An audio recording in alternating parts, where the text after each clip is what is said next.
final spark that set everything off. It was all the little things built up over time that literally created so much fuel, so much heat that it finally just went off. My name is Carlos, and my wife and I, Chantel and I, we are known as the Amish Matchmakers, not because we're Amish or it's not in our culture. We don't come from the Amish at all. It's actually because we've helped so many people from the Amish culture, Anabaptist background, Mennonite, Amish. Matter of fact, over 30 couples directly mentoring them, matching them up, and helping them to come together, working through the process of triggers, working through the process of trauma and frustrations to make them better people, help them have a stronger identity, and helping them to walk this journey out in a better way to match up with hopefully what we believe will be their soulmate for life, somebody they can connect with. And that connection, that love, that affection comes from work, real work, working at it, working to come together. So today we're going to talk about conflict, disarming the trigger before it detonates, disarming the trigger before it detonates. Before we do that, let's pray. Father, thank you. You're a good papa. And I pray for those who are watching this live, single, engaged, married, or building out their legacy with children or grandchildren. I pray, Father, that they would be blessed and touched by this time because it's your time to connect with us, Father, your time to bring us wisdom.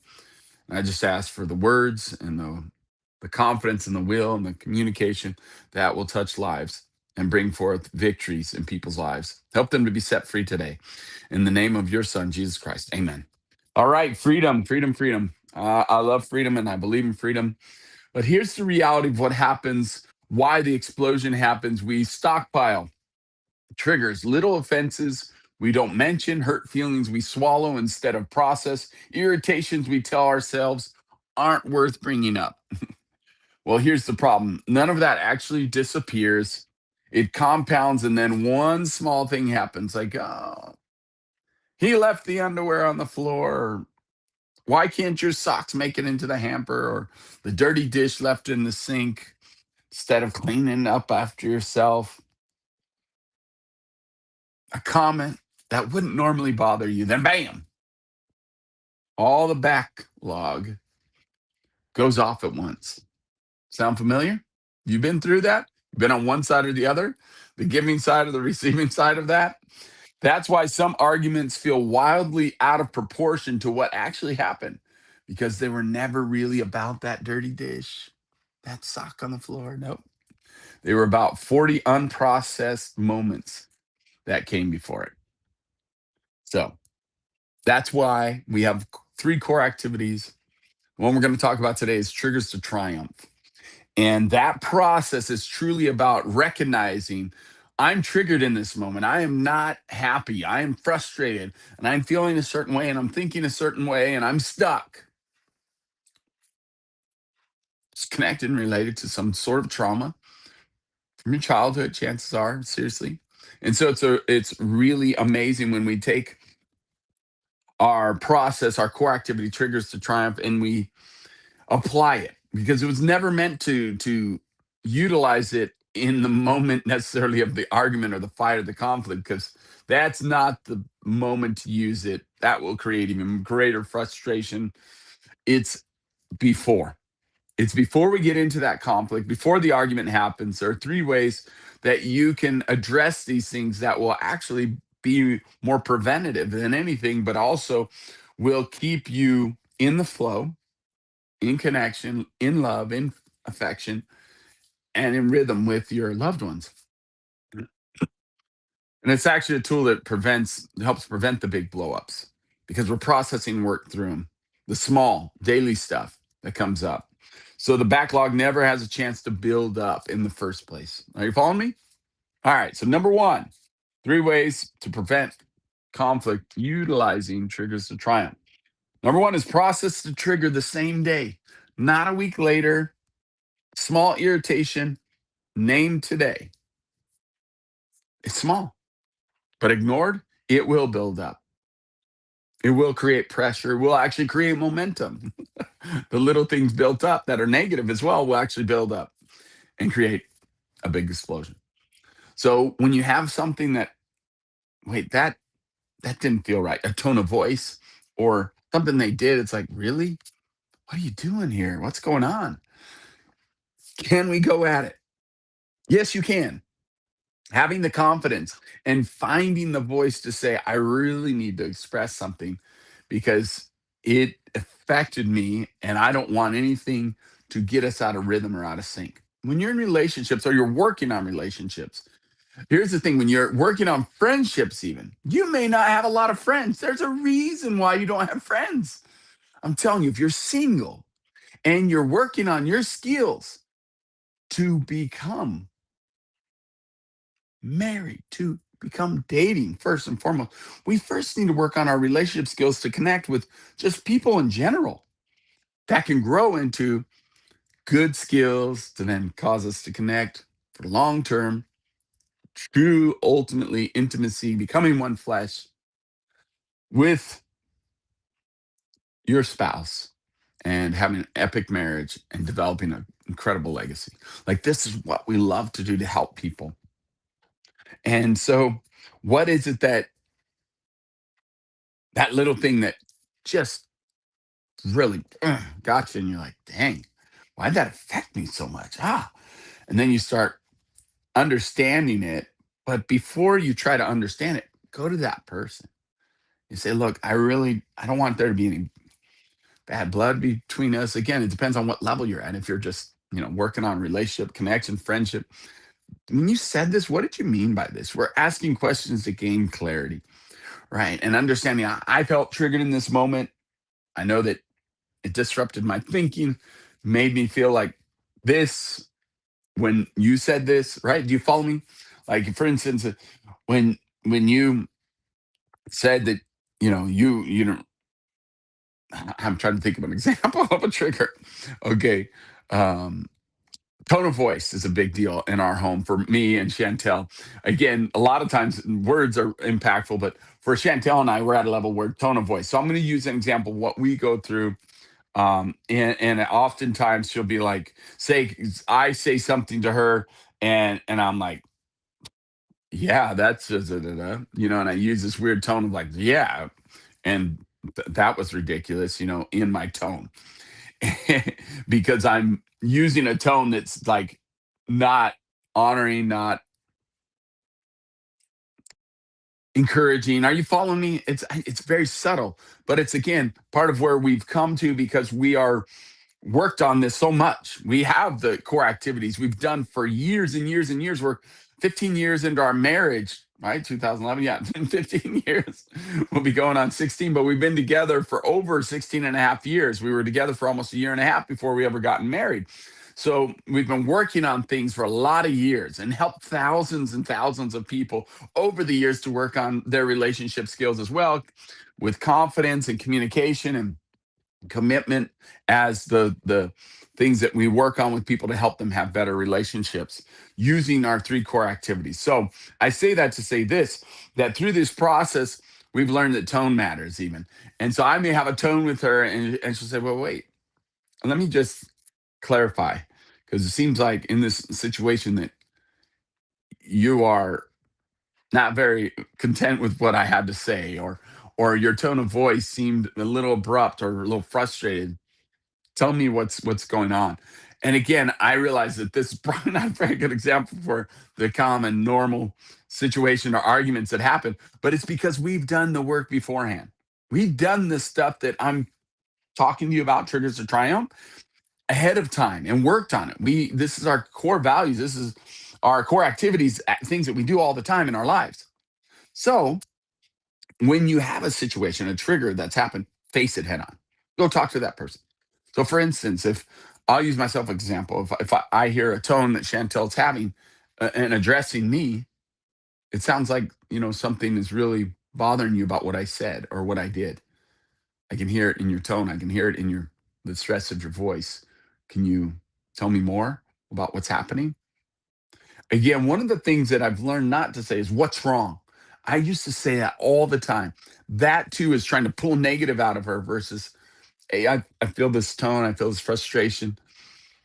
What is it that's happening?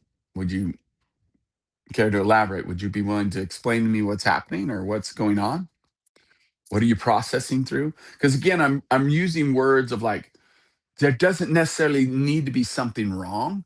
Maybe it's just something she's processing, something she's going through, and we can work through it and have a better story. Are you following me? So, number one, three ways that triggers try and prevent conflict before it starts and before it builds up is process it. When you sense it, when you feel it, don't put it off. Obviously, if you're at work and you have situations or you're around people, just make a note of it and say, hey, I want to come back to this. And let's take some time a little bit later to go over this. Hold on. Got a special guest here, speaker. All right. Drum roll, people. Hello. There she is. Du-du-du-du. I get a special guest. I love that when she joins me. Oh, there she is. Good morning to you. Precious, my girl. Kalea, my granddaughter. All right. So, number one is to process it. Don't let it linger. Don't let it build up, even if it's a little thing. Gain clarity, ask questions, communicate, and gain better understanding. Number two, what's that old story that's causing that trigger? What is it that you had in the past happen to you that is creating this new reality and creating the repetition of it, causing you to go through it again and again and again? There's a story that's attached to it that's hijacking the moment. So, most overreactions are really an old story wearing today's clothes. Do you understand what I mean? Have you ever processed through those old stories? Have you ever processed through what it is that you went through maybe in your formative years, your childhood, that has created the story that's repeated over and over and over and over? And it's keeping you single, keeping you from having a successful marriage, keeping you engaged and not pulling the trigger to set the wedding date. Are you following me? It's real. Or maybe you have kids and it's keeping you and your kids from connecting because of that trigger, the trauma you went through that you've never dealt with. You think it's their fault. Well, I got news for you. There's an old story attached to that. Number three, choose your freedom story ahead of time. Through our process and our core activities as triggers to triumph, we work through the trauma story, the victim story, to where we can create and develop through forgiveness, through the process, we develop what's called our freedom story, the victory story. What is it that makes me a hero? What brings forth a better story, a better way of thinking and talking about things? And then declare it.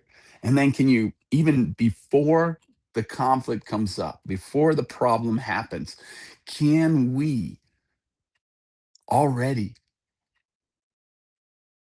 have a story of a hero and how I'm going to respond differently?